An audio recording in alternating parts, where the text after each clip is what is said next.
Chers auditeurs, nous voici dans une nouvelle émission, L'écho de la nature.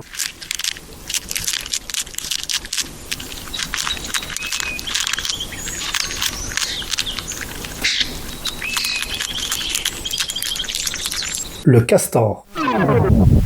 Je suis Manuel et je vais vous servir de guide pour cette balade sonore. Et aujourd'hui, je vais vous emmener dans une escapade matinale à Louhans, une charmante ville de Bourgogne.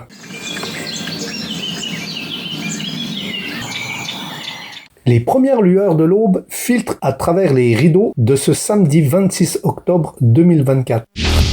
Mes doigts engourdis par le sommeil s'enroulent autour d'une tasse fumante, cherchant sa chaleur réconfortante. L'arôme riche de café emplit mes narines, chassant les dernières brumes du sommeil. Kyoshi, mon chat bengale, se frotte contre mes jambes. Ses yeux dorés me fixant avec une curiosité mêlée d'inquiétude. Je m'accroupis, ma main libre caressant son pelage soyeux, et je lui dis « Mais ce n'est que pour la matinée, mon chat !» Je murmure, ma voix encore un peu rauque de sommeil. L'idée de l'aventure qui m'attend fait briller mes yeux et me donne un petit coup de fouet, comme si un léger vent de curiosité soufflait sur moi.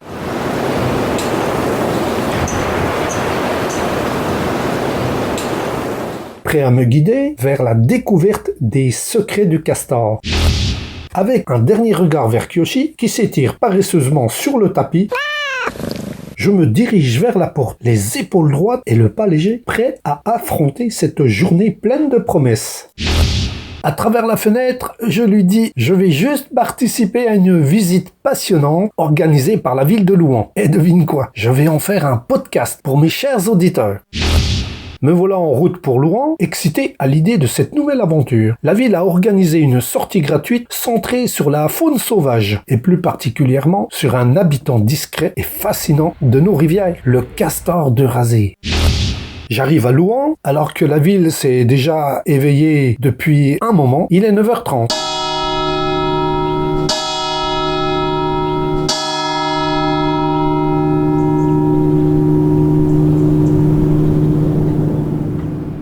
Un petit groupe de curieux se forme déjà sur le point du rendez-vous.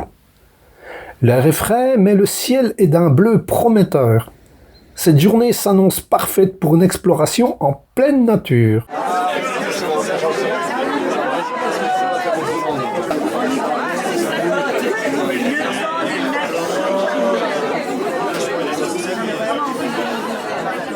Pendant les 3 prochaines heures, nous allons plonger dans l'univers secret du castor. Cette sortie éducative promet d'être une véritable immersion dans la vie de cet ingénieur naturel de nos cours d'eau. Chers auditeurs, cette fois-ci, nous sommes sur le point de partir à la découverte d'un monde fascinant, celui du castor de Rasée. Restez bien à l'écoute, je vais vous faire vivre cette expérience comme si vous y étiez, capturant chaque détail, chaque son, chaque émotion de cette matinée extraordinaire. C'est le début d'une toute nouvelle série de podcasts, où je vais vous emmener régulièrement explorer les merveilles de notre patrimoine culturel de la Bresse. Êtes-vous prêts à embarquer pour cette première aventure au cœur de la nature bourguignonne ? Allons-y.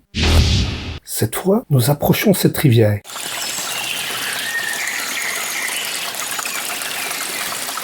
Une créature discrète travaillant sans relâche dans l'ombre de nos cours d'eau. C'est le castor, un ingénieur naturel dont l'impact sur nos écosystèmes est aussi profond que méconnu. Ce samedi 26 octobre 2024, la charmante ville de Louhans a été le théâtre d'une rencontre extraordinaire entre l'homme et cet animal emblématique qui est le castor. Une sortie publique et gratuite a attiré curieux et passionnés. Une sortie publique et gratuite a attiré curieux et passionnés, tous désireux de percer les secrets de ce mammifère semi-aquatique. Cette initiative, fruit d'une collaboration entre la Ligue pour la protection des oiseaux et le programme Petite Ville de demain, a offert une immersion totale dans le monde du castor. Florian Terrible, du programme Petite Ville de demain, nous dévoile les particularités étonnantes de cet animal.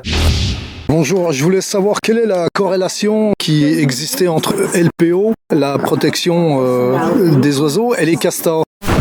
Eh ben, il n'y a pas vraiment de corrélation puisque le nom LPO signifie qu'on travaille sur les oiseaux, mais en fait, suivant, on va dire, les compétences des salariés qui travaillent à la LPO, on peut travailler sur tel ou tel taxon. Donc, travailler sur les reptiles ou amphibiens, travailler sur les insectes, papillons, libellules, comme travailler comme aujourd'hui sur le castor, quoi, sur les mammifères.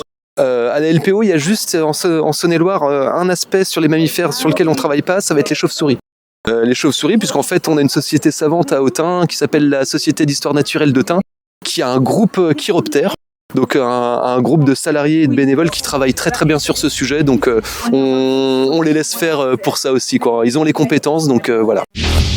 Eh bien, je vous remercie. Florian nous dit « Le castor est une merveille d'adaptation. Ses petits yeux et son nez qui se ferment sous l'eau lui permettent de naviguer aisément dans son environnement aquatique. Sa fourrure dense nécessite un entretien constant, tandis que ses doigts agiles en font un véritable artisan des rivières. Mais l'histoire du castor en France est loin d'être un long fleuve tranquille. Écoutons encore Monsieur Terrible nous conter cette épopée. En 1968, le castor était au bord de l'extinction en France. Seules 2 populations subsistaient dans la Drôme et le Gard. Sa protection officielle a marqué le début d'une renaissance spectaculaire. Aujourd'hui, grâce à des efforts de réintroduction, nous avons 3 populations principales dans les bassins du Rhône, de la Loire et de la Moselle. Il continue. Une success story écologique qui pourrait voir d'ici 2 à 3 décennies le retour du castor sur l'ensemble du territoire national.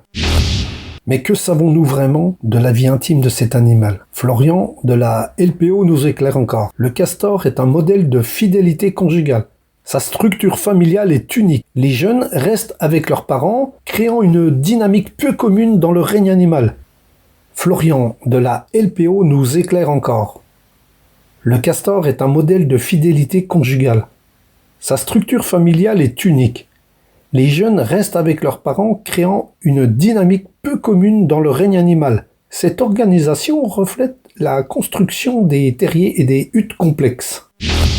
L'alimentation du castor est tout aussi fascinante, et Florian poursuit. Son régime varie avec les saisons. Herbivore au printemps et en été. Il devient lignivore en automne et en hiver, se nourrissant d'écorces et de branches. Son ingéniosité se manifeste aussi dans la construction de son habitat, utilisant des copeaux de bois pour aménager terriers et huttes. Mais la cohabitation entre le castor et l'homme n'est pas toujours simple. Florian soulève aussi un point crucial. Florian nous dit aussi que, bien que le castor joue un rôle essentiel dans la biodiversité, l'État ne reconnaît pas officiellement les dégâts qu'il peut causer. Cela crée des tensions avec les propriétaires terriens. C'est un défi de taille pour la gestion et la conservation de l'espèce. La sortie s'est conclue par une leçon pratique. Monsieur Terrible a appris aux participants à repérer les indices de présence du castor. Il nous dit « Observez attentivement les rongeurs sur les arbres, les coupes, les terriers et les huttes. Ces signes racontent l'histoire de la présence du castor sur nos rivières. Cette journée à Louan nous rappelle l'importance cruciale de préserver nos écosystèmes aquatiques. Le castor, ingénieur discret mais essentiel de nos rivières, incarne la richesse de notre biodiversité locale. »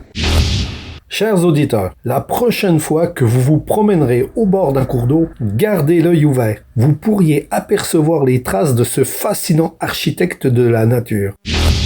Avant que nous ne terminions cet épisode, si vous souhaitez approfondir vos connaissances sur ces fascinants animaux ou découvrir plus d'histoires captivantes sur leur vie et leurs habitats, je vous invite à consulter notre article complet sur le site de infobresse.fr.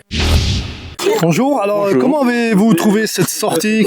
Exceptionnel dans le sens que je connaissais absolument rien sur les castors et j'ai appris beaucoup de choses. Et j'habite à côté, on est à 1 kilomètre de la maison et j'ai eu quand même une leçon remarquable du monsieur de la LPO. Alors, donc vous avez appris beaucoup de choses alors ? Tout à fait, et je regarderai un petit peu mieux une autre fois quand je me promène puisque c'est un coin que j'adore. Très bien, merci beaucoup aussi à vous. Au revoir. Au revoir. C'était l'épisode Écho de la nature sur le castor. Merci de nous avoir accompagnés dans cette exploration fascinante du castor d'Eurasie. Restez à l'écoute car la semaine prochaine, nous vous emmènerons vers de nouveaux horizons et découvrirons ensemble un autre sujet tout aussi captivant. D'ici là, continuez à observer et à apprécier les merveilles de notre planète. À bientôt.